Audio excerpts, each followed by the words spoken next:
السلام علیکم۔ آپ کے اپنے چینل ناولز لائبریری میں آپ سب کا تہ دل سے خوش آمدید کرتی ہوں۔ امید کرتی ہوں کہ آپ سب ٹھیک ہوں گے۔ الحمدللہ میں بھی ٹھیک ہوں۔ ہماری ناول کا نام ہے غم عشق کے حصار میں، مصنفہ عبیرہ حسن۔ امید کرتی ہوں کہ ناول آپ لوگوں کو پسند آ رہی ہوگی۔ کیسی لگ رہی ہے اپنی رائے کا اظہار لازمی کیجیے گا۔ چلیے بڑھتے ہیں ناول کی جانب۔ علائے لوگوں کی لوکیشن ارتیزا کو بتائی جا چکی تھی، جسے دیکھ کر ارتیزا حیران رہ گیا۔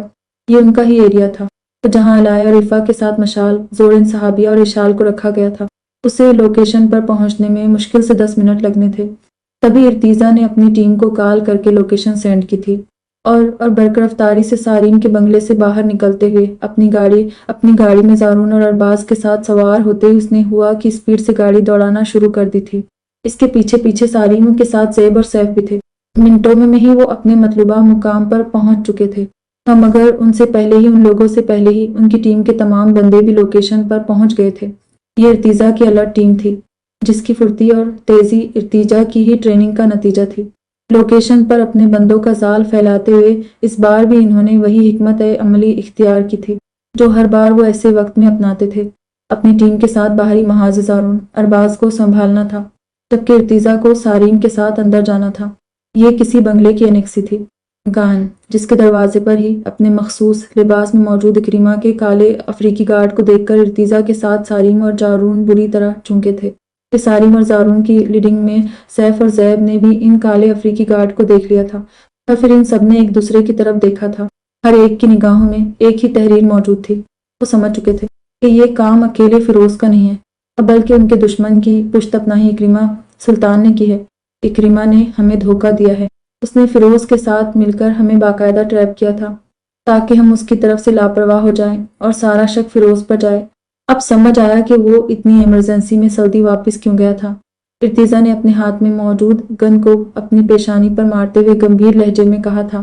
شک تو اسے پہلے سے ہی تھا کہ اکرمہ کی اچانک واپسی کے پیچھے ضرور کوئی نہ کوئی گڑبڑ تھی، مگر اب اس کے شک کی تصدیق ہو چکی تھی، اور کیونکہ یہ وقت زور سے نہیں ہوش سے کام لینے کا تھا، اسی لیے اپنے اشتعال کو لپیٹ کر ایک طرف رکتے ہوئے ارتیزا نے آنکھیں بند کر کے کچھ سوچا تھا۔ پھر وہ سارین کی طرف گھوما گیا تھا اور اسے کچھ سمجھانے لگا تھا، جبکہ ارتیزا کی بات سنتے سارین نے کچھ پل شاکڈ ہونے کے بعد شدت سے نفی میں سر ہلا کر ارتیزا کو منع کر دیا تھا، مگر تھوڑی دیر کی بحث کے بعد ارتیزا نے سارین کو راضی کر ہی لیا تھا، اور ایک طرف خاموش کھڑے زیب اور سیف کو زبردستی سمجھا بجھا کر سارین کے ساتھ ہی کہیں روانہ کر دیا تھا۔ سارین جس قدر غصے اور جنون میں صحابیہ سمیت باقی سب کی رہائی کے لیے یہاں آیا تھا، تو ممکن ہی نہیں تھا کہ وہ بنا اپنے دشمن کو اس کی ذرات کا مزہ چکھائے یہاں سے کہیں چلا جاتا، مگر یہ صرف ارتیزا کا حکم تھا جس نے اسے بے بس کر ڈالا تھا، اور وہ خاموشی سے زیب اور سیف کے ساتھ چلا گیا تھا۔ ارتیزا بھی یہ بات اچھی طرح جانتا تھا کہ زارون کو وہ آسانی سے ہینڈل کر سکتا تھا، مگر سارین، زیب اور سیف تینوں بہت جوشیلے تھے۔ وہ ہوش سے کم زوش سے زیادہ کام لیتے تھے، تبھی انہیں اس وقت منظر سے ہٹانا ضروری تھا۔ اگر بات بس اکیلے فیروز کی ہوتی تو ارتیزا اپنے اشتعال کے ساتھ باقی سب کا غصہ بھی فیروز اور زرتاشا پر اتار دیتا، مگر یہاں بات صرف فیروز کی نہیں بلکہ اکرمہ سلطان کی بھی تھی۔ وہ اکرمہ سلطان جو ارتیزا کا سگا تایا زاد تھا، اور ارتیزا اس کے ساتھ چاہ کر بھی وہ سلوک نہیں کر سکتا تھا جو وہ فیروز کے ساتھ کرنا چاہتا تھا۔ ایک یہاں بات اس کے باپ کے واحد خون کے رشتے کی تھی، مگر اکرمہ سلطان اس حقیقت سے انجان تھا کہ جن لڑکیوں کو اس نے کڈنیپ کروایا تھا وہ کوئی غیر نہیں بلکہ اس کی ابھابیاں تھیں۔ بہرحال ساریم اور زیب لوگوں کو روانہ کر کے ارتیزا خود اپنی ٹیم کے ساتھ اندر کی طرف بڑھ گیا تھا۔ ان کے پاس وقت بہت کم تھا، اسی لیے زیادہ ٹائم ضائع نہ کرتے ہوئے ارتیزا کی ٹیم کے افراد انیکسی کے چاروں طرف پھیل گئے تھے۔ انہوں نے اس بار بھی اپنی پرانی ٹیکنیک استعمال کی تھی، یعنی اپنے سامنے آئے بندوں کا خاموشی سے صفایا کرتے ہوئے خود آگے بڑھتے چلے گئے تھے، جبکہ اندر انیکسی کے روم میں موجود اکرمہ اس دوران اپنے گارڈ کی مدد سے ساری لڑکیوں کو ساتھ لے کر برق رفتاری سے اس دوسرے روم میں چلا گیا تھا کہ جس میں بیسمنٹ سے ایک راستہ سیدھا انیکسی سے کچھ دور بنے بنگلے میں نکلتا تھا۔ یوں وہ بنا کسی کی نظروں میں آئے انیکسی سے سیدھا اپنے بنگلے پر پہنچا تھا، مگر اس کے ساتھ موجود علائے بار بار چیخ چیخ کر اکرمہ کا صبر آزما رہی تھی۔ تبھی اکرمہ کے ایک اشارے پر اس کے ایک گارڈ نے علائے اور عفا کے چہرے پر کچھ اسپرے کیا تھا، اور وہ دونوں بے ہوش ہو کر ایک طرف لٹک گئی تھی۔ جبکہ اکرمہ کے بنگلے سے کچھ دور انیکسی میں ارتیزا، ارباز اور جارون نے اپنی ٹیم کے ساتھ مل کر اکرمہ کے کچھ گارڈ اور حمید رانا سمیت اس کے تمام بندوں کو بھی پکڑ لیا تھا۔ اس سے پہلے ہی اپنے سولجر سے انہیں خبر مل چکی تھی کہ فیروز کے باقی پارٹنرز اپنے طے شدہ وقت پر بھی اس سے ملاقات کو نہیں پہنچ سکے تھے، پر شاید انہوں نے خطرے کی بو پہلے سے ہی سونگھ لی تھی اور وہ فیروز سے ملنے آنے کی بجائے باہر کے باہر ہی بھاگ لیے تھے۔ ارتیزا کی سوچ کے برعکس بہت جلد انہوں نے حالات پر قابو پا لیا تھا، مگر اکرمہ سمیت جن چہروں کی ارتیزا اور زارون کو تلاش تھی ان میں سے ایک بھی اب تک ان کے سامنے نہیں آیا تھا۔ تو زرتاشا کو بھی انہوں نے انیکسی کے سب سے آخری کونے میں موجود روم سے اس طرح ڈھونڈ کر نکالا تھا کہ وہ بچوں کی طرح ان سے بچ کر بیڈ کے نیچے چھپی ہوئی تھی۔ اسے سب سے پہلے ارتیزا نے ہی دیکھا تھا۔ نہ وہ کہاں ہے؟ میرے گھر کی تمام لڑکیاں جنہیں تمہارے شوہر نامدار نے کڈنیپ کروایا ہے۔ پھر ارتیزا نے ارباز اور اپنے سولجر کے نرگے میں بے حساب کھڑی زرتاشا کو کناتوز نظروں سے دیکھتے ہوئے پوچھا تھا۔ صاف لفظوں میں کہو، تم سب کے لیے نہیں بلکہ اپنی بیوی کے لیے یہاں آئے ہو، اسی کے لیے اس قدر بے قرار ہو، تو تڑپ رہے ہو۔ شکر مناؤ کہ ابھی تک وہ زندہ ہے، ورنہ آج میرے ہاتھوں ماری جاتی۔ اپنے ان ہاتھوں سے میں نے اس کا گلا گھونٹا تھا، اس کی سانسوں کو بھی میں تن سے جدا کر دیتی، مگر نہ جانے کہاں سے وہ اکرمہ بیچ میں ٹپک پڑا اور دانت پیس کر بولتی ہوئی زرتاشا کے منہ پر پڑنے والے ارتیزا کے زوردار تھپڑ نے اسے اپنی بات بھی مکمل نہیں کرنے دی تھی اور وہ تیورا کر کونے میں پڑی ٹیبل سے ٹکراتے ہوئے اوندھے منہ فرش پر جا گری تھی اور ٹیبل کا کونا بہت زور سے اس کے سر میں لگا تھا اور خون فوارے کی طرح اس کے سر سے بہنے لگا تھا، جبکہ تن فن کرتا ارتیزا اس کی چوٹ سے بے نیاز لمبے لمبے ڈگ بھرتا زرتاشا کے سر پر پہنچ گیا تھا۔ ظالم عورت، اگر آج میری بیوی کو خدا نہ خواستہ کچھ ہو جاتا تو میں تجھے بھی اتنی دردناک موت دیتا کہ تیری روح بھی کانپ اٹھتی۔ شرافت سے بتاؤ مجھے کیا لائے اور باقی لڑکیاں کہاں ہیں؟ ارتیزا نے بولتے ہوئے زرتاشا کو پیچھے کی طرف بالوں سے پکڑا تھا اور اسے گھسیٹتے ہوئے اٹھانا چاہا تھا، مگر سر پر لگنے والی گہری چوٹ کی وجہ سے وہ بے ہوش ہو چکی تھی۔ ارباز، اس عورت کو شکیلہ کے حوالے کر دو، کہنا اسے اپنے اسپیشل سیل میں رکھے اور اس پر بالکل رحم نہ کھائے۔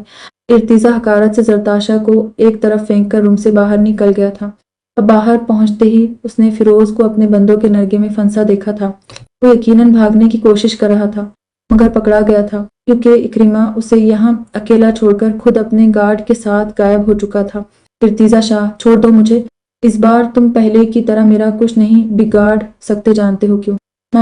کیونکہ اس بار تمہاری زندگی میری مٹھی میں قید ہے، میں جب چاہوں اسے تم سے چھین سکتا ہوں، فیروز نے کہتے ہوئے ایک زوردار قہقہا لگایا تھا۔ یقیناً اس کا اشارہ علائے کی طرف تھا، جبکہ اس کے سامنے کھڑے ارتیزا نے بھی اچھی طرح اس کا اشارہ سمجھ لیا تھا۔ تبھی اس کی آنکھوں میں خون اتر آیا تھا اور اس نے بنا سوچے سمجھے زور زور سے قہقہے لگاتے فیروز کے سینے پر یک کے بعد دیگرے 3 فائر کیے تھے، جس کی وجہ سے فیروز کے قہقہے چیخوں میں بدل گئے تھے اور فرش پر گر پڑا تھا۔ کچھ ہی لمحوں میں ماربل کا سفید فرش اس کے خون سے رنگین ہو گیا تھا۔ فیروز کو فرش پر فرفراتا دیکھ کر ارتیزا دھیرے دھیرے چلتا اس کے پاس جا کر پنجوں کے بل بیٹھ گیا تھا، جس کے سینے میں سانسیں اٹک اٹک کر چل رہی تھی۔ اور مجھے فضول بولنے والے لوگ ہمیشہ سے ناپسند رہے۔